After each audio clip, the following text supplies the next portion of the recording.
Hello students, आप सभी कैसे आए हुए हैं। अगर आपका रिजल्ट आया हुआ है तो बहुत सारी चीज़ें हुई है, ठीक है। किसी के रिजल्ट पर लिखा हुआ होगा SYC SYCT, UFM भी आ गया और ये 4 बारी आपका इस तरीके से आता है, फिर SYCP, फिर क्रॉस क्रॉस RWRL और एक दो चीज़ें और आने लगी है। तो मैं आपको इन सभी बातों के ऊपर, अगर आपके रिजल्ट्स में आ गया है तो आपको आगे क्या करना चाहिए, ठीक है, ये सभी की सभी चीज़ें मैं आपको बताने वाला हूँ। यहाँ पर टेंशन लेना नहीं है, आप चीज़ों को समझो, सोल्यूशन आपका हो जाएगा, ठीक है। एक एक करके मैं आपको बताता हूँ, ठीक है। ध्यान से पूरी वीडियो को देखना है, चाहे कोई भी प्रॉब्लम हो अच्छे से देखें और आप अच्छे से समझे, राइट। सबसे पहले मैं SYC का बताता हूँ। देखिए, अगर मैं SYC की मैं बात करूँ तो इसका मतलब होता है सब्जेक्ट येट टू क्लियर। मतलब अभी जो भी सब्जेक्ट का आपने एग्जाम दिया है, अगर उसके आगे आपका ये SYC आ रहा है, इसका मतलब आप वो सब्जेक्ट में फेल हो, क्लियरली फेल हो। कहने का मतलब ये है, क्या क्लियरली फेल है, फेल हो आप, ठीक है। और इसमें फिर क्या करना है आपको, ऐसे में आपको क्या करना चाहिए। एक और बात, SYC, अब मान लो उसमें आपका प्रैक्टिकल का भी एग्जाम रहा होगा, थ्योरी का भी एग्जाम, थ्योरी का तो होता ही है, ठीक है। तो इन केस अगर SYC है तो इसका मतलब हो गया कि आप वो दोनों में फेल हो। कब? जब आपका उसमें प्रैक्टिकल का भी एग्जाम है, तो इसका मतलब ये है कि आपको आने वाले एग्जाम में, ठीक है, जब भी आप अब एग्जाम फी भरते हो तो उसमें आपको प्रैक्टिकल का भी एग्जाम देना है और उसके अंदर आपको थियोरी का भी एग्जाम देना है। एग्जाम देने, या तो आप नॉर्मल पब्लिक एग्जाम में बैठोगे या तो ऑन डिमांड से भरोगे। ऑन डिमांड से भरने के लिए आपको कैसे कैसे सारी चीज़ें करने में आपको आगे बताने वाला हूँ। तो SYC का मतलब क्लियरली जो भी सब्जेक्ट है उसमें आपको कंप्लीटली पास होना होगा। अगर प्रैक्टिकल है तो प्रैक्टिकल के साथ, ठीक है। अब दूसरी पॉइंट की मैं बात करता हूँ। अगर आपका SYC नहीं है और अगर आपका SYCT है तो अब ऐसे में क्या करना है। ऐसे में करना क्या है कि देखो, इससे पहले मैं SYC का बता रहा था कि प्रैक्टिकल अगर थ्योरी है तो अगर आपको इसका मतलब आपको प्रैक्टिकल में भी पास होना है, थ्योरी में भी पास होना है। बट ज़्यादातर एग्जाम्स जो होते हैं, आपका ज़्यादातर जो पेपर होता है सब्जेक्ट, वो बिना प्रैक्टिकल का होता है, ठीक है, बिना प्रैक्टिकल का होता है ज़्यादातर, ठीक है। तो अगर SYCT आया हुआ है तो उसमें आपको थ्योरी में पास होना है। अब प्रैक्टिकल के साथ अगर है तो मतलब प्रैक्टिकल में पास हो, प्रैक्टिकल का कोई टेंशन लेना ही नहीं है। T लगा हुआ है ना यहाँ पर, मीन्स थ्योरी, मतलब जिसे आप थ्योरी कहते हो। SYCT का मतलब ये होता है कि आपको सिर्फ थ्योरी का एग्जाम देना है एक बार और फिर आप पास हो जाओगे, राइट।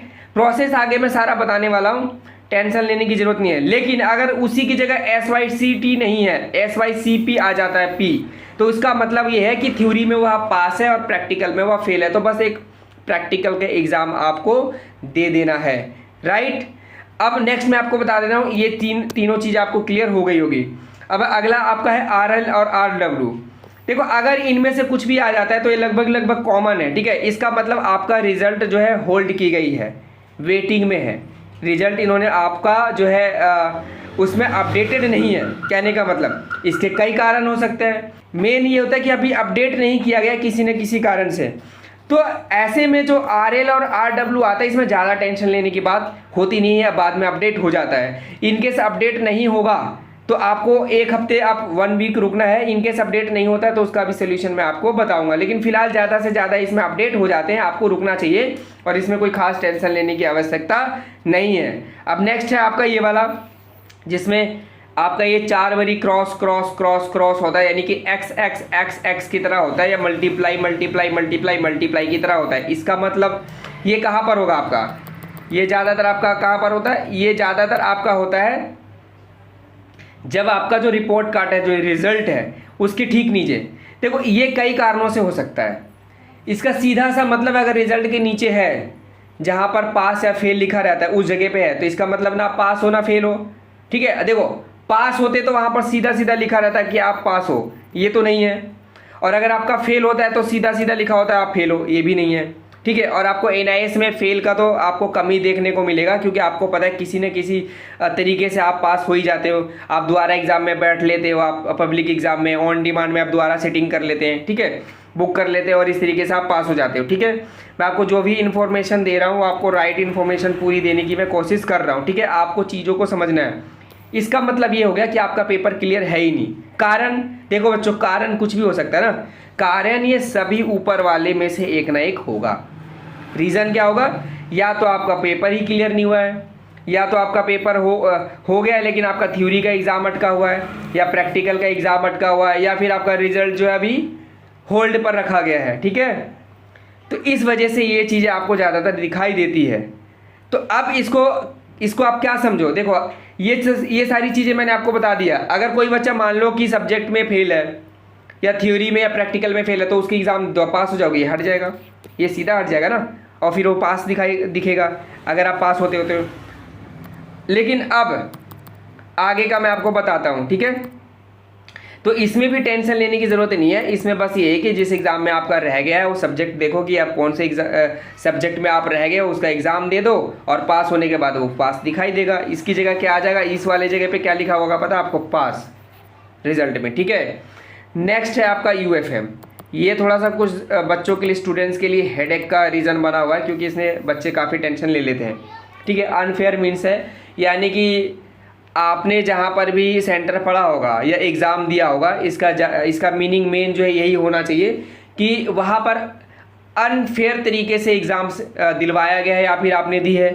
हो सकता है चीटिंग किया हो, या चीटिंग ज़्यादा चला हो, या सेंटर की लापरवाही हुई हो, इनमें से ही कोई ना कोई कारण रहा होगा, ठीक है। देखो मैं चीज़ें हाइड करने की कोशिश मैं नहीं करूँगा, आपको एक्चुअलिटी यानी कि रियलिटी में आपको बताऊँगा, ठीक है, जो चीज़ है। इसका मतलब यही होता है जो मैं आपको कह रहा हूँ। कई सेंटर्स में चीटिंग करे होंगे, या तो आपने चीटिंग किया होगा। देखो बुरा नहीं मानना, अगर आपने चीटिंग नहीं किया हो तो इसमें टेंशन लेना ही नहीं है, ठीक है। इसमें आपको एक लेटर लिखनी है NIS बोर्ड को, और फिर आपको उसमें क्या कर देना है, लेटर लिखना है, या फिर आप मेल कर दीजिए, ठीक है। और कैसे करेंगे सारा मैं आपको हेल्पलाइन नंबर देने वाला हूँ, उसके माध्यम से आप कर सकते हो।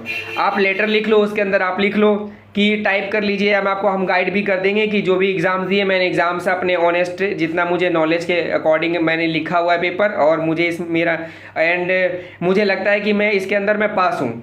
तो ऐसा करके आपको लेटर लिखना होगा, जेन्युइन लेटर लिखना। अब ज़रूरी नहीं कि कॉपी पेस्ट एकदम हो, ऐसा कोई कंपलसरी नहीं है। जो आपकी भावना है उसमें आप डाल सकते हो, और आपको एक ऑथेंटिक ईमेल आईडी पर सेंड करना होगा, और अदरवाइज़ आपको हेड ऑफिस विजिट करना चाहिए, ठीक है। या फिर आप जिस भी स्टेट में रह रहे हो वहाँ के रीजनल जो है सेंटर है, आप वहाँ पर आपको विजिट करके भी काम चल सकता है, या फिर ईमेल आईडी से भी आप उसे मेल कर सकते हो, ठीक है। ये काम करवाने के लिए मैं आपको नंबर देने जा रहा हूँ, ठीक है। इसमें भी टेंशन लेने की बात नहीं, इसमें भी बच्चे प्रोसेस को फुलफिल करने में मैक्सिमम बच्चे निकल जाते हैं। तो अभी से टेंशन लेना नहीं है, क्योंकि अभी हर चीज़ का पब्लिक एग्ज़ाम का भी टाइम बचा हुआ है, ठीक है। और आप ये सारी चीज़ें करने के बाद अगर आपका नहीं होता फिर भी हम आपको हेल्प करेंगे। क्या करना है ऐसे में, अगर इन किसी भी कारणों से अगर आपको प्रॉब्लम हो रहा है और आपका रिजल्ट क्लियर नहीं हुआ है, तो आपको मैं क्या कर रहा हूँ, हेल्पलाइन नंबर दे रहा हूँ, ठीक है। कुछ चीज़ों को फॉलो करके आप अपना सोल्यूशन पा सकते हैं। नंबर है 9650925415, ठीक है, 9650925415।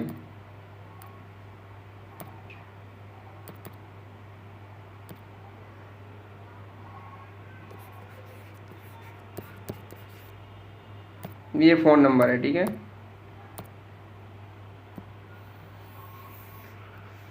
ये रहा 9650925415, ठीक है। मैं स्क्रीन पे भी इसको दोबारा अपडेट करके मैं दे दूंगा। किसी भी तरीके से सहायता चाहिए आप फ़ोन कर सकते हो, ठीक है। उसके लिए कुछ ना कुछ आपको गाइडेंस कर दी जाएगी, राइट।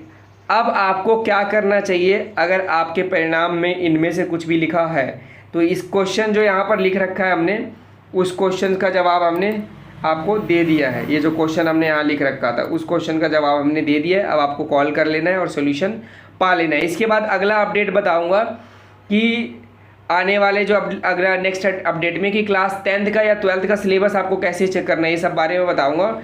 और भी अन्य जानकारियाँ लेके मैं जल्दी आने वाला हूँ, ठीक है। मार्कशीट के बारे में बताऊँगा आपको। चैनल को सब्सक्राइब करना बिल्कुल भी मत भूलिए, काम का चैनल है, आप वैल्यूएबल चैनल है, आप इसे सब्सक्राइब करिए और इस वैल्यूएबल चैनल को आप कुछ वैल्यू दीजिए। वीडियो पसंद आया तो लाइक भी कर दीजिए, और अगर ऐसे ही समस्या से आपके फ्रेंड्स भी सामना कर रहे हैं तो उन्हें आप इस चैनल को शेयर कर दें, इस वीडियो को शेयर कर दें। So thank you for watching, आपका दिन शुभ हो।